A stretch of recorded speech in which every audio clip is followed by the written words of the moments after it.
తిరుమల శ్రీవారికి సమర్పించే దోసెను ఎలా తయారు చేసుకోవాలో ఈ వీడియోలో చెప్తాను. ముందుగా అయితే నా వీడియోని చివరి వరకు చూసి దయచేసి లైక్ చేయండి. మీరు లైక్ చేయడం వల్ల ఈ వీడియోలు మరికొందరికి వెళ్తాయి కాబట్టి దయచేసి లైక్ చేయండి. ఇక్కడ మనం ఎలా తీసుకోవాలంటే గనక మినపగుళ్ళు ఒక గ్లాస్ తీసుకుంటే 2 గ్లాసులు బియ్యము, అలాగే దీంట్లో కొంచెం మెంతులైతే వేయండి.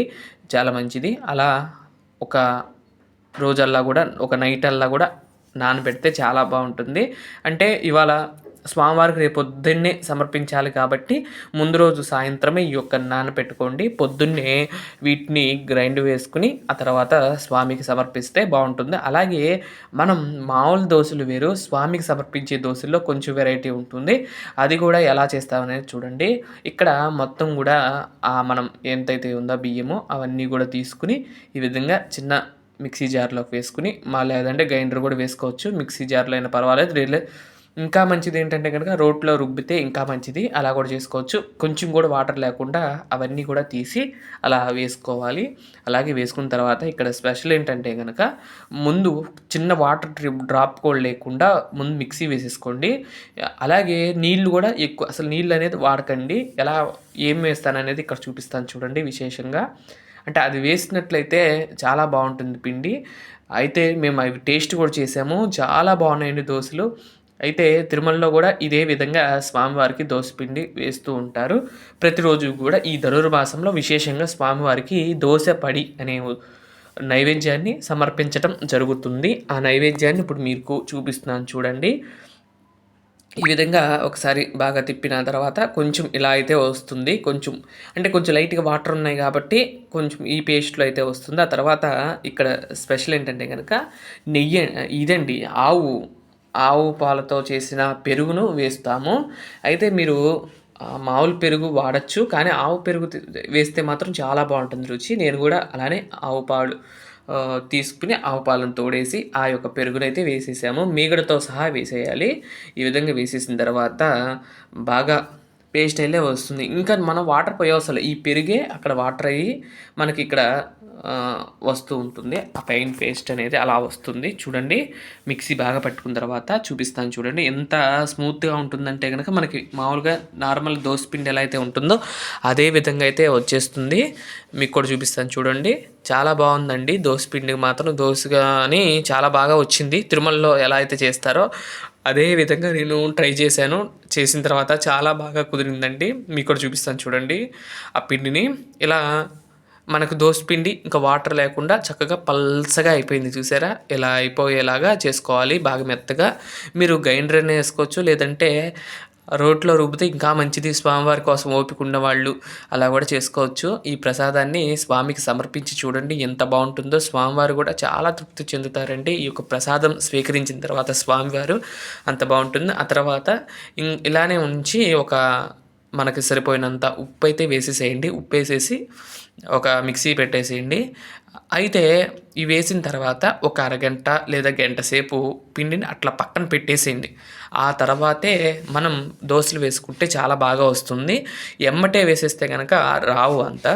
ఒక గంట పక్కన పెట్టేసి మనకి వేస్తే పర్వాలేదు. అలాగే పెరుగు ఇంకోటి ఏంటంటే అండి, పులిసింది అంటే కొంచెం లైట్గా పులిస్తే పెరుగు ఇంకా చాలా బాగుంటుంది దోశ రుచి. అలా కూడా చేసుకోవచ్చు. ఈ విధంగా 2 గంటలు ఆగిన తర్వాత ఈ విధంగా దోసపిండి అయితే రెడీ అయింది. ముందుగా ప్యానాన్ని స్లోమో హైలో కాకుండా స్లోలోనే పెట్టాలి ఇప్పుడు కూడా మంట అనేది.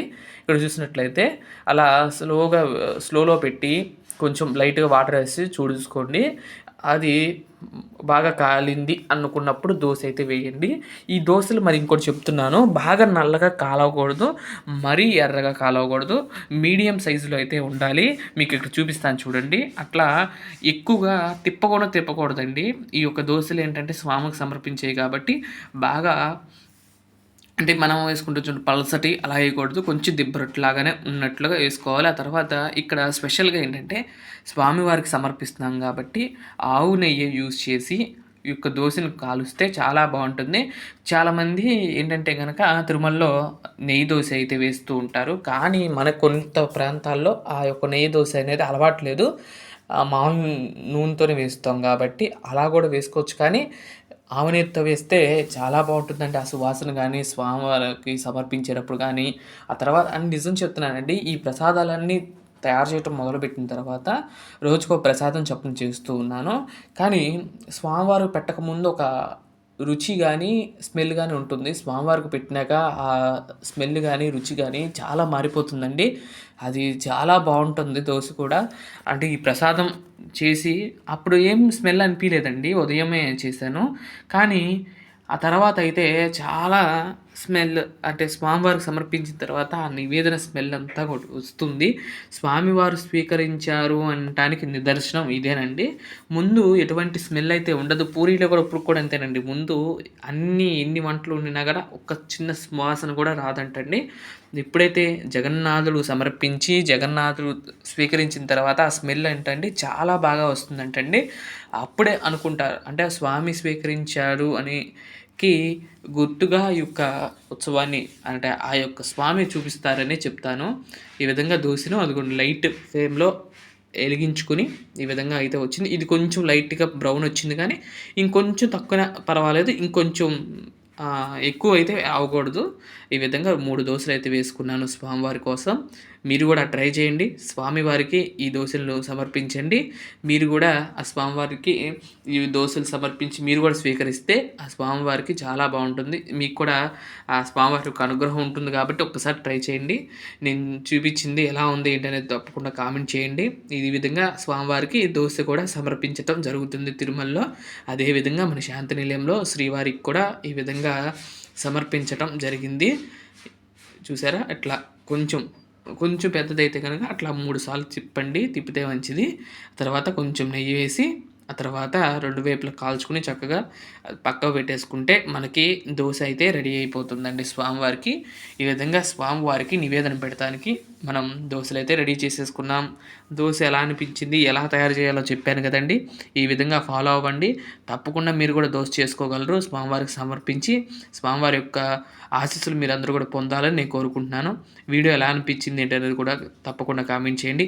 ఇలాంటి ఆహ్, ప్రసాదం వీడియోలు చేయమంటే చేస్తాను. లేదంటే గనక యథావిధిగా చేస్తాను. అలాగే ఇక్కడ స్వామివారికి సమర్పించేటప్పుడు బెల్లం పానకం అని ఉంటుంది. అది వేసి సమర్పించండి చాలా మంచిది. మన చట్నీ అవి ఏయకూడదు కాబట్టి నేనేం చేస్తున్నానంటే బెల్లంది ఉంటుందండి జ్యూస్. బెల్లం పానకం అంటారు. దాన్ని యూజ్ చేసి స్వామివారికి నివేదనగా పెట్టడం జరిగిందండి. మీరు కూడా ఒకసారి ట్రై చేయండి. స్వామివారికి కూడా మీరు కూడా ఈ యొక్క ప్రసాదాన్ని స్వీకరించండి. పెట్టండి. స్వామివారు చాలా సంతోషిస్తారు. ఈ ధనుర్మాసంలో స్వామివారికి ఈ యొక్క ప్రసాదాలన్నీ కూడా తయారు చేసి మీరు కూడా పెట్టండి. స్వామివారికి ఈ ధనుర్మాసంలో స్వామివారు ఆ మాసాంతము ఉంటారంటండి. ఈ మాసంలో గనక కృష్ణుడిని గానీ, గోవిందుడిని గానీ, ఏ దేవుడినైనా విష్ణుమూర్తి స్వరూపాల్లో ఏ విష్ణుమూర్తినైనా పూజిస్తే అనేక ఫలితాన్ని ఇస్తారు స్వామివారు. అలాంటిది స్వామివారికి ఇష్టమైన నివేదనలు కూడా పెడితే ఇంకా ఎక్కువ ఫలితాన్ని ఇస్తారు కాబట్టి మీరు కూడా ట్రై చేయండి. కుదిరితే ట్రై చేయండి. లేదంటే ఒక శుక్రవారమైనా సరే లేదా శనివారమైనా సరే ఈ ప్రసాదాలు ట్రై చేసి స్వామివారికి సమర్పించండి. చాలా బావుంటాయి.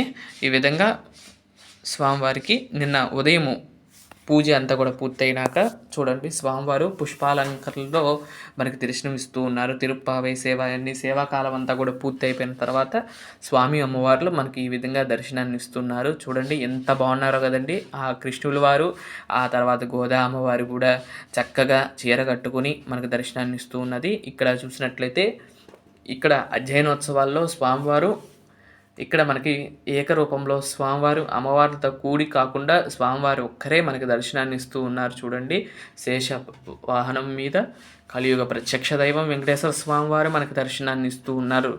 ఆ యొక్క దండలు అలంకరించుకుని సర్వ అలంకార ప్రియుడైన వెంకటేశ్వర స్వామివారి సర్వాభరణాలు అలంకరించుకొని బంగారపు కవచంలో మనకి దర్శనాన్ని కలిగిస్తూ ఉన్నారండి. ఇదండి ఈరోజు వీడియో. మరొక మంచి వీడియోతో రేపటి వీడియోలో కలుస్తాను. అంతవరకు సెలవు. నమస్కారం.